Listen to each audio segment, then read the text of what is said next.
This is the North Georgia Life Podcast. Embrace life where you live.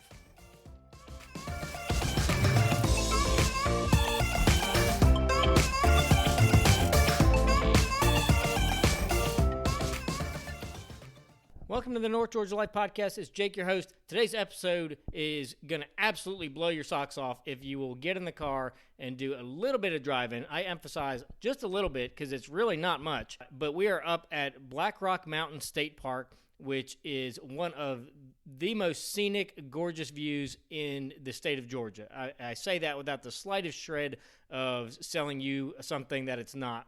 When you get up to the visitor center, I mean, it's just, before you even go into the visitor center, you're just going to stand there and look out at the vista, and it's going to take your breath away. If you follow us on social media, on Instagram and Facebook, I told you I'd give you an inside scoop because you're listeners of the podcast. So they have tent sites, cottage sites, backpacking campsites, all sorts of different things for any level of outdoors person you are, whether you're not really outdoors or you're like super granola outdoors.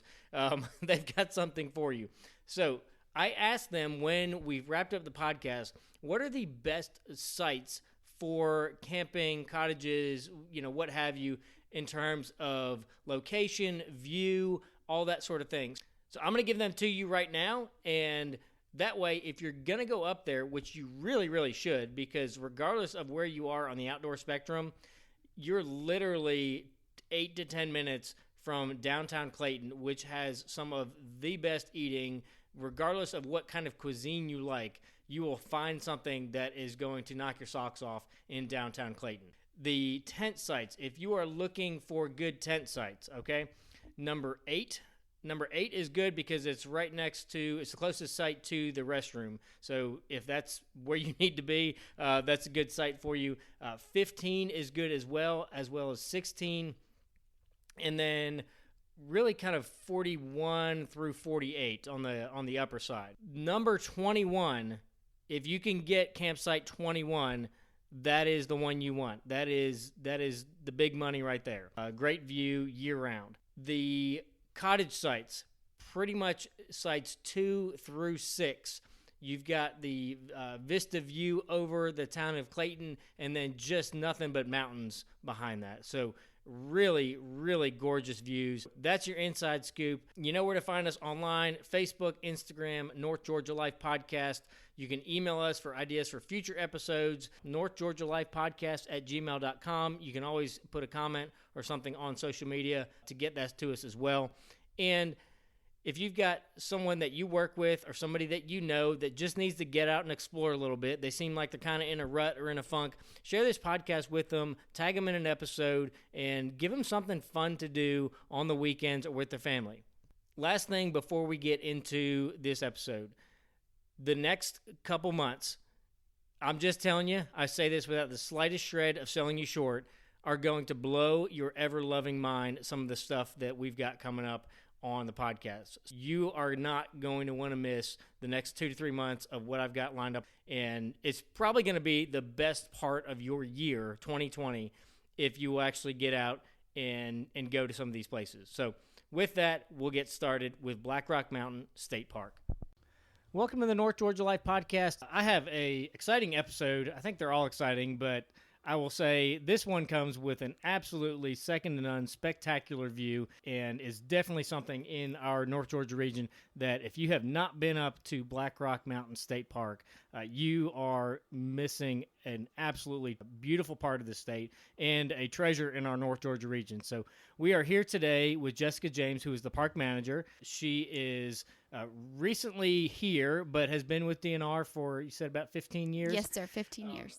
Tell us a little bit about you, how you got here. I'm ignorant of what opportunities are around DNR when, but I got to think this is a pretty sweet job to get. Oh, absolutely. I've been with DNR for 15 years. Uh-huh. I got my degree from the University of Georgia in Recreation Resource Management. Okay. My last semester at UGA, we had to do an internship, and I just happened to have just gone to on a field trip to Tallulah Gorge State Park, and got to go down to the bottom and watch the kayakers. outdoors, and I said that's what I want to do. And so I started my internship there in 2004. And then 3 months later, I was the clerk at Moccasin Creek. And then I went to Unicoi State Park as a naturalist, then Tallulah Gorge as an interpretive ranger, back to Unicoi as the recreation director, Smithgall Woods and Hardman Farm, and then back to Tallulah as the assistant manager. And now I'm here as the park manager at Black Rock. Wow. You have probably seen more of North Georgia and just the beauty of it than just about anybody. Oh, yes, absolutely. And some of the most beautiful places around. And I can say that even as long as I've been with DNR, I totally underestimated Black Rock. It's, to me, the best kept secret of Georgia state parks. Yeah. Yeah, when you literally, so I get up, we're the only two cars in the parking lot this morning because we're here kind of before anybody else. And I got out of my car and I turned around to the visitor center and I'm like, well, that view doesn't suck. Nope, it doesn't. I mean, absolutely spectacular. So were you always kind of an outdoors person? What made you choose that major in UGA? And is that for that major, is this kind of what you get that major for, to go into somewhere into the state parks, national forests arena? Yeah, so my father was actually a counselor for juvenile delinquents. It was a wilderness therapy program that used to be in White County. Okay. And so we spent a lot of time outdoors when he was off arc hiking. And I grew up in Saltee, Nacoochee. So we did, everything we did was, we didn't swim in pools. We swam in the river. And we did a lot of hiking. And we just spent a lot of time outdoors. I was at the University of Georgia, and initially my degree was going to be in middle school education. And something happened with my advisor, and I had just gone to Yosemite National Park, and I thought to myself, I don't want to be on the 10-year plan at UGA. I'm just going to do the 6-year plan. And so after experiencing a wonderful, actually my first guided ranger hike at Yosemite National Park, I decided that's what I wanted to do. Wow. And like I said, I actually just yesterday taught a search and rescue class at Warnell at the University of Georgia. And since I walked off campus at UGA, I have worked with DNR. So. Wow. That's pretty cool. It is very cool. That is obviously kind of this is a rare industry, if you will, to be in, but to have gone through all of the different parks and all of the different kinds of positions at the park is really rare. Any particular position just like super cool. Like they all obviously have different areas of focus and different levels of expertise in what you do day to day, but anyone that was just like, this is just super cool.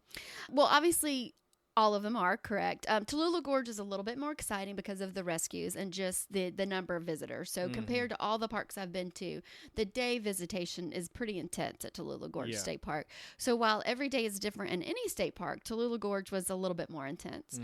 And so I enjoyed Tallulah. The rescues, after a while, you're like, oh, I don't want to go to the bottom of the gorge, but safety for our visitors is the most important. So that was exciting. But, for me, I knew early on that I was going to be a lifelong DNR employee. And so I've just been really methodical about my moving up. And so because I didn't want to become a park manager my first 3 years in, and I wouldn't have been qualified to do it. So I've been very slowly about moving up because I want to be here until I retire. Yeah. So ignorance question here. Is the rescue missions at Tallulah, is that for people who miscalculated how many steps there are going up versus going down? Sometimes, yes. They are walking down and they're caught up in the beauty of it, and then they forget they have to walk back up, and sometimes they don't eat enough or drink enough, and it's just a little bit different than walking on a sidewalk. A little bit. Yeah. Just a little bit. A little bit. I've done that a couple times, and yes, it seems like there's a lot more steps going up than there were going down. Yes, absolutely. All right, so this park, I really don't know as far as the size of parks go, but you're at just over 1,700 acres for Black Rock Mountain State Park, which is pretty expansive. I don't know if that's normal for a state park. It seems like it's pretty big.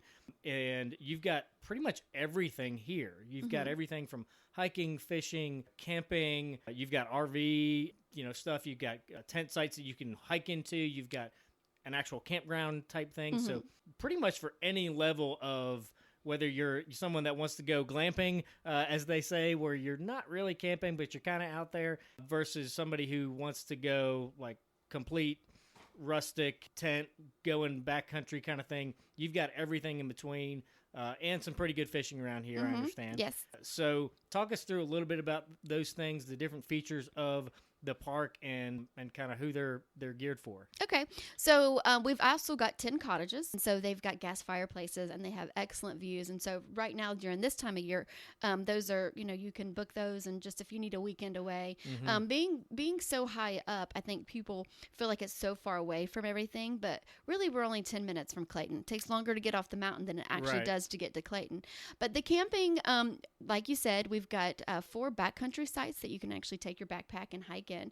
In fact, in May, myself and a friend's volunteer, Hope, will be doing an all-women's backpacking trip. Cool. To get people out. We'll be doing 7 miles. We won't be sugarcoating anything, but I'll be in the back of the pack. I'll just make sure everybody's safe and go really slow. But so we do have the walk-in sites, great views, and then of course we've got the 44 campsites, and they're small, so it is difficult for the bigger rigs to get up here. What we do find is that when people do make it up here, they stay for a week or so, and it just feels like you're so far away from everything, but you still have the conveniences of everything. And so I think that's one of the things that I underestimated about being up here is that you still have opportunity to do a lot. And of course, we've got Foxfire that's right down the road as well. Right.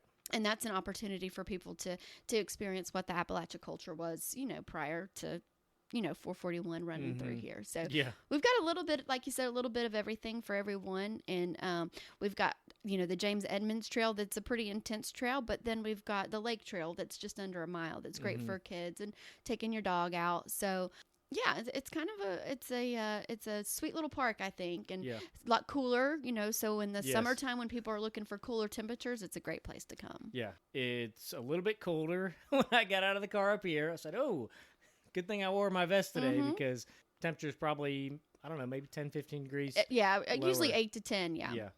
So can you give us a little kind of short history on how this state park got here? Like just kind of the backstory of how Black Rock started. Well, that's a good question. I assume that the name is because it was the name of the mountain prior to us becoming a park, but we became a park in 1952. And so we're really a relatively older park compared to some. Tallulah Gorge was established in the 90s. So you're effectively pretty brand new in this position at this park. Oh, yes. December 1st. December 1st. So only a couple months in. Right. So we'll give you a pass on Okay, good. that. It's on my to-do list. So far being here, what's your favorite part of what you do? Is this is the first park you've been a park manager at? Yes. Okay. You've kind of done all of the other, maybe not all of them, but a lot of the other functions as far as the staff positions at state parks. What's the best part of what you're doing now? I really enjoy my coworkers. They come from all different places, and they're just really fun to get to know. But I really like the speed of things here. So when you have a guest that comes in and they're checking in, you can get to know them. And even when they come in and shop, we have people that will come in and they spend 30 minutes in our gift shop, and it's just fun to get to know people. And right now, because it's wintertime, I can chat and get to know them, and I really enjoy that aspect of getting to know both my coworkers and our visitors. From the hiking trails around here, what's the shortest trail? What's the longest trail that you have here in the park? So we have a couple of small trails, like the Springhouse Trail, that can connect you from here down to the Tennessee Rock Trail, and the Attahai Falls. That's a small waterfall, so a lot of people I think are expecting like your Hurricane Falls at Tallulah Gorge, but it's much smaller. So that trail is about 1/4 mile. The most popular trail is the Tennessee Rock Trail. It's 2.5 miles, and you get some great views. It takes you to the highest point in the park. And then the Lake Trail is just under 1 mile, and then the James Edmonds Trail round trip is about 7.5 miles. Okay. And the lake that's here is about, what I read, it's about 17 acres. And I assume you've got trout. We do. They do stock it. Of course, the Lake Burton Hatchery is under renovation right now, so I'm not sure how frequently we're going to get stocked, but we still, we have a lot of our locals and our visitors that like to go down there and just hang out and relax and fish. It's the dam is really pretty just to sort of sit on, and then we have picnic tables and campfire ring. So it's just a nice, quiet place to hang out. And I like it too because it's not all the way up the mountain. So for people that maybe don't have a reliable vehicle, they can still come enjoy the park without having to do the curves. Right. Yeah. Yeah. There's a few curves coming up the mountain here. Legitimately, you're probably only 10 minutes from downtown Clayton. but 8 of those 10 minutes is coming up the mountain. Yeah. And even longer when it snows. So Well, I wouldn't even probably attempt it when it snows. But in your short period here, and we'll kind of tack in because you've only been here a couple months, your time in DNR, any best memories from your time in the DNR and the Park Service? Every park that I work at, I and go on to another one, I feel like I'm never gonna, have the wonderful experiences again that I've had. So I think every park is so different that it's hard to come up with my favorite. But DNR is made up of some really wonderful employees, and whether it's a manager or a coworker or a subordinate, I really enjoy the people that I work with. Yeah. And I would say I actually met somebody at a career fair 2 weeks ago, and it's like everybody's cut from the same cloth. Right. Just very, very like-minded, similar people. Everybody real down to earth, super friendly. Obviously very passionate about what they do. Frankly, it's kind of easy when you're in the North Georgia region because everything's so beautiful, and you got such great parks and a great variety between the parks. Yes, it is. There are some difficult days. We get a lot of visitors. You figure our busy season in North Georgia is going to be a lot different than the busy season in South Georgia, because essentially from wildflower season through leaf season, this is where everybody wants to be. And if you think about our parks in North Georgia, they're so close to Atlanta that it really gives people an opportunity in just a day to experience a completely different ecosystem than downtown Atlanta. Yeah, absolutely. So I think the first time that my wife and I came up to Clayton, we had actually come up for a restaurant. A friend of mine told me about Fortify in downtown, and this is somebody who has traveled all over the world. And his words to me were Fortify was one of the top 5 restaurants he'd ever eaten at. Oh, absolutely. It's delicious. And so we came up for the day just to eat there. And it's a beautiful drive.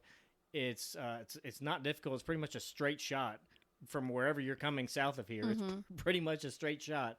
And you get good time to just, talk in the car. It's pretty scenery. And then you get up here and you have so many things that you can do. The downtown area of Clayton has, come a long way in the last 5-10 years. It's really got some neat shops that are coming. And then you've got places like this and just some of the local attractions that you can make a great, just quick, easy weekend getaway. And, frankly, if you're parents and you're just trying to get away for the weekend, you're only going to be an hour and a half max from your kids. I mean, you'd be able to get down to downtown Atlanta in under 2 hours from the top of this mountain. Right. Yeah. So super easy. What's the? I wrote this question down because I was like, you've been in this arena for a long time. What's the craziest, most wild thing that you've experienced? Could be people, can be animals. Gosh, I don't know. I mean, apart from some pretty intense rescues, which I won't go into that'll be a whole other podcast for a different day. I don't know. Gosh, I don't know. Anybody call you freaking out that there was a bear going through their trash can? No, none of that. I mean, people were typically, people, if they're afraid of bears and snakes, they're going to ask you that in advance, and I educate them on what to do if you see a bear or snake. I think for me that there's probably so many stories that that at the time I probably thought, oh my gosh, things can't get any crazier. But I have to say the most exciting thing for me actually was finding out that we had peregrine falcons nesting at Tallulah Gorge State Park in 2015. And, they're the fastest animal in the world. It's not the fastest animal in the world was living at the park that I worked at. Yeah. And so I still find that amazing and surprising and wonderful, and still will plan on going out there this winter to see if they're back at Tallulah. But that I care about the natural resources and balancing the natural resources and recreation, because I think they go hand in hand. Yeah. And so I was really excited that day to think that here we are, a park that's got 600,000 visitors at Tallulah, and then we've got this wonderful great animal that lives there. So I have some level of awareness, but are they still on the endangered species list? No, they are not. They're not. Okay. No. If someone is looking to get into this arena of life, let's say they are, they've got the explorer gene, they're an outdoors person, the thought of being in an office in a cube in their adult career would send them over the deep end. What advice would you give them, having the track record and the experience and the work history that you have that they could apply wherever they're at in life? I think the most important thing is to actually, it's two different ways to handle it. If you're a new graduate, I definitely think trying to get an hourly job or a seasonal job at one of the parks is important. And obviously trying to get the education to go towards that. Mm-hmm. If you're someone that's changing their career midstream, I think volunteering initially. Mm-hmm. A lot of people have this very romantic idea that you're outside all day long and you're, bird watching and you're, counting trees and, doing these things. But the reality is we spend a lot of time indoors. Mm-hmm. For me, I learned that early on. So I knew that that's what it was going to be. And then I've also learned that you've got to be able to step away, that if you're in the office for a little bit, you do have the ability to go out. And I think that's what's important for people getting into the career, is that you're not going to be outdoors all the time. Right. But you can learn that balance over time. Yeah. And when you live on the park, so when you're a park manager, assistant manager, and even some other maintenance positions, it's a requirement of the job. Mm-hmm. So we always say that, it's not really just a job. I mean, you're choosing a way of life. Right. If I'm as the park manager, even though I may not be on duty one night, I still have that chance that somebody might call and need something from me. And that's a commitment for your families as well. Right. So. Right. You mentioned earlier that you have cottages on Mm-hmm. the property. How do people go about reserving those? Are they different sizes as far as bedrooms, bathrooms? And honestly, this is something that my wife and I and my business partner had been looking at doing something here in the spring and then again in the fall, where it's just kind of a local retreat where we can kind of do a little planning, a little recreation, just, go out to eat and stuff like that. One of the things that I love about this is there's people that know, but most people are on VRBO and Airbnb, and these things are going to be completely off their radar. But these are really, this is what people are looking for. They're looking for the mountain getaway and just time to unplug and do some sightseeing, do some outdoor recreation.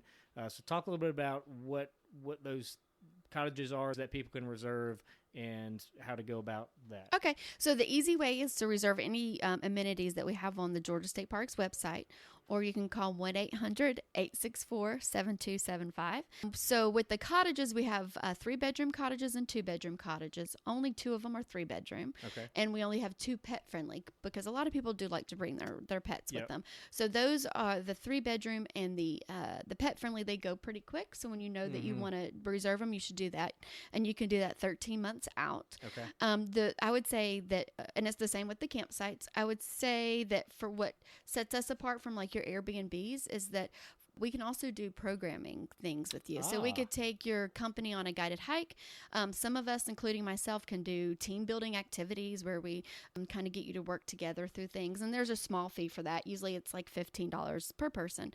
And it depends on the park. But so here you're going to get a little bit more of the outdoor experience, but there's also that programming element that you wouldn't get with Airbnb. Uh-huh. That's awesome. I had no idea about that. That's why I asked these kind of questions. Yeah, that's a great question. Yeah, awesome. So if you're here for another 5-10 years, anything you'd like to see happen, grow, stay the same in all of the different aspects of the park that you're involved with? Yeah, well, so I do plan to be here for at least 5 more years. I think as far as I'm concerned, I always want to make sure that the local community remembers that this is their park too. So even though we might have people coming from out of town and renting the camping and the cottages for the weekend, that we still have things, special events and things like that we offer back to the local community, because that's part of the reason why we're here. And so as far as, my 5-year plan, I think that I just want to be able to at least maintain, and then of course add more programming opportunities, music concerts, Easter egg hunts, wildflower hikes, those sorts of things. And for the last 9 years, actually, we've been closed in the wintertime. And this will be the first winter that we haven't been closed, because you can see the temperature. And so a lot of times it was a lot to have to, with the snow and things like that. But we actually have a salt bucket now, a salt spreader, and we have our own plow, so we can actually plow our road, which awesome. helps. Still, sometimes we have to close the gates, but we try very hard not to do that. But yeah, so my 5-year plan would be to at least maintain what we have, but also provide more for both our local community and for our visitors, so that when they come to Black Rock, they want to come back for 30 years more after with their families. Yeah, absolutely. One of the things I like to do before we wrap up every episode is what I call the lightning round, which is a question that has absolutely nothing to do with anything we've talked about so far. It's not too outlandish. It's just going to date myself a little bit. So the subject for this lightning round is called the real manimal. And it's so the question is, who was better looking in the prime of their TV series career? Tom Selleck as Magnum PI or David Hasselhoff in Baywatch? Tom Selleck. Tom Selleck. Yes. Was it the mustache? I don't know. Better looking in general. He's better looking. He's taller. Yeah. I would go with that too. Tom Selleck seems like more of a man. David Yes. Hasselhoff strikes me as more of like a Hollywood man. Yeah, like a primper. Yeah, Like he spends a lot of time in front of the mirror. I think Magnum PI can like chop wood and cut a tree down and stuff like that. Tom Selleck, hands down. Okay, how do people find out about events? Do you have a Facebook page? Do you have an email list? How do people get in touch with the park in terms of some of those events that you've got planned and coming up? So we highly recommend that you start following our Facebook and our Instagram photos. Okay. Our Instagram page, both of those have our events on it, as well as the GeorgiaStateParks.org. Mm-hmm. And then you just click on Black Rock on the map, and it shows all of our events. Okay. And you said you can reserve the cottages 13 months out. Uh-huh. Just guessing, how far out should people, if they're coming to do some sort of tent camping, how far out should they be looking to reserve spots? It just depends. If you're thinking about Memorial Day, July 4th, you'll want to do that as soon as you can. Yeah. Because those book up. But the other ones, I would at least give yourself 2 months just to be on the safe side. Okay. We have some great sites that are sort of prime, and those book up really early. And for a lot of folks that have come here year after year, they know to book those early. So, I recommend, especially if you've never camped here before, come up for a day, drive around. All of Georgia State Park's campgrounds are site specific now. So you can ride through, write down the campsite you like, and then you can go and reserve it. Okay. Did not know that. Well, Jessica, I know you got stuff to do, and I want to go look around a little bit. So Sure, I'm going to let you go, okay. selfishly. I will say also, I don't know who designs your T-shirts and stuff at the gift shop, but the best designs I've seen yet. Oh, here? Yeah, thank you. Yeah. Whoever is doing that, you're doing a fantastic job. It's worth just coming up just to go through and pick up a T-shirt in the gift shop. Yes. They're really well done. Yes, absolutely. Well, cool. Jessica, I'll let you go. All right. Thanks for your time this Thank morning. you. Have a great day.